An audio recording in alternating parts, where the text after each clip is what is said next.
Okay, good morning class. So today we're looking at trigonometry, and this is dealing with exercise. The examples for exercise 5.8. Okay, exercise 5.8, and 5.8 was on page 120. Okay. So we spoke about Cartesian planes. We did this when the electricity was out, when it was load shedding. We said that up until this point, all trigonometry was done in right angle triangles. Okay. So with this information, we can now work with angles that is be greater than 90 but less than 360. Yes, Michael? 5.9. Okay, thank you. All right. So if you need the full lesson, it can be found in the description box below. Okay. Yes. Is this exercise?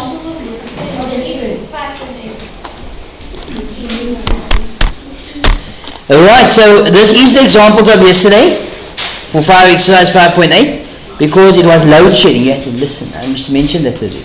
Okay. So this example 1 on page. So this example is on which page? 119. But as I said, that the full lesson can be found in the description box below. Okay. The idea is to keep this video shorter. Okay. So let's see here quickly what they say. We are told that P is the point negative 12 and 5. OR makes an angle of alpha in the anti-clockwise positive direction with a positive x-axis. Okay, so what I explained in the last lesson was that if it is in your first quadrant, it will be dropped perpendicular onto the x. Fourth quadrant, perpendicular onto the x. I also mentioned that it will always be called quadrant 1, 2, 3 and 4. Okay, if you go sleep tonight, tomorrow morning it will also be 1, 2, 3 and 4. Don't make up your own stuff. Okay, as you normally do. So that if it's in quadrant 2, and this quadrant 3. And we said it looks like a photon. Okay. So if it is in your first quadrant, that is going to be your angle there. If it's in the second quadrant, that is your angle. In your third quadrant, that is your angle. And if it's in your fourth quadrant, that would be your angle. You always start drawing your angle from the from the positive part of your x-axis, your positive x bar. Okay, you all with me there? Alright. Then we are told that P is which is negative 12 and 5. OP makes an angle of alpha in the anti-clockwise positive direction with a positive x-axis. So what do we say? We're going to drop this onto the x. Okay. So that P is your x and your y, so that is negative 12 and 5. So how do we calculate OP? Since the right angle triangle, we can apply Pythagoras. So OP squared is equal to 5 squared plus negative 12 squared. And we are applying Pythagoras here. Do we have to write the reason here? No, we're not busy with Euclidean geometry. Okay, unless the question says or specifies with reason. Okay. So that's going to give you 25 plus 144, which is 169. The square root thereof is 30. When I normally introduce a square root, what do I say? Plus minus. But here, this is talking about your hypotenuse. Hypotenuse or your radius is never negative. Okay. So that is going to give you 13. You all okay there? That's your question to your answer to question A. It basically calculate the value of the 6 trigonometric ratios of alpha. So, what 6 trigonometric ratio are they talking about? They're talking about sine alpha, cos alpha, tan alpha. Okay. Now, also in yesterday's lesson, we introduced another set of lengths. Remembering this is your x, that's your y, and this is your r. Not so. So sine is opposite. So we use this as my reference angle. Okay. Opposite is x over hypotenuse, which is r. Cos is adjacent over hypotenuse, and tan is opposite over adjacent. Do we have to use x, y, and r? No. We don't have to. Okay. But I'll just bring it in here so that it was mentioned. Okay. So your opposite is going to be 5 over hypotenuse, which is 13. Cos is negative is y over r, which is negative 12 over 13, and tan is 5 over negative. You all okay with that?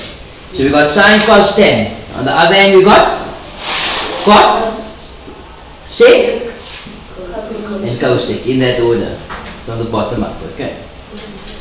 So cot is the reciprocal of tan. So tan is x over y, so cot is y over. So I'm going to remove the calculator quickly. So I think I'm behind the calculator this point. Yep. Okay. So sec is the reciprocal of cos, so it's r over y. And cosec is the reciprocal of sine, so it's r over x. Okay. So that is simply going to be 13 over 5. Sec is going to be 13 over negative 12. And cot is going to be negative 12 over. Okay, you guys understand? Yes. Okay.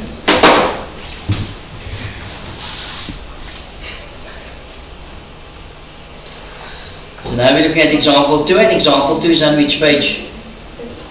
It's on the same page. Right, which page is example 2 on?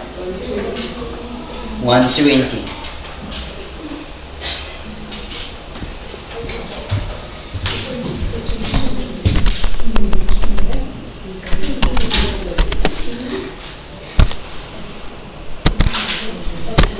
Okay, example 2 is on page 120, and we told P is a point x at negative 15 in the third quadrant, and OP is equal to R, which is equal to 17. P is the positive angle between OP and the axis, and the positive x-axis. The question says calculate x. So where do we find x? X is the x coordinate of P. Not so. Remembering P is the x and the y. So if I plot this on the triangle, this will be your x and your y is negative 15.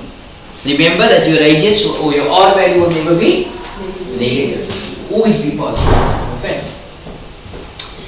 So if we calculate, before calculating x, is this x here going to be positive or negative? Negative. Why must it be negative? Negative part of your x-axis. Okay. So we apply Pythagoras, we say 17 squared. 17 squared is equal to negative 15 squared plus x squared. Okay. So 17 squared is 289, I think, no? Yes. Negative 15 squared is 225. You take it over, comes negative 225 is equal to x squared. Is it 49? 64. Okay, so what do I do now? Square root. If I introduce square root, plus minus. But I said that this is going to be minus here, not so? Yes. So it's going to be your negative 8. So x is negative. People, you guys understand? Yes. Any confusion? No.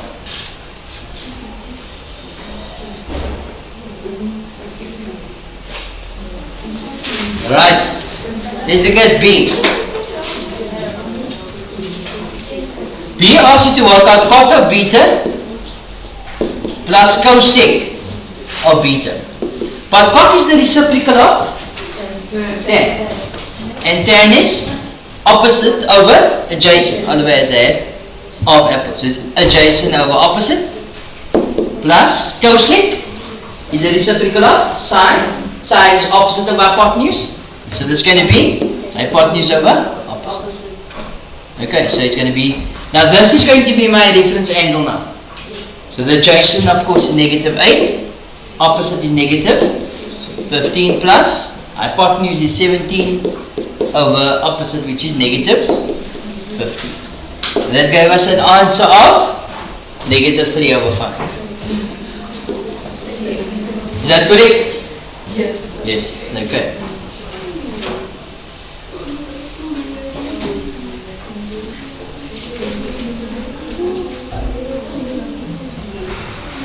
So any confusion?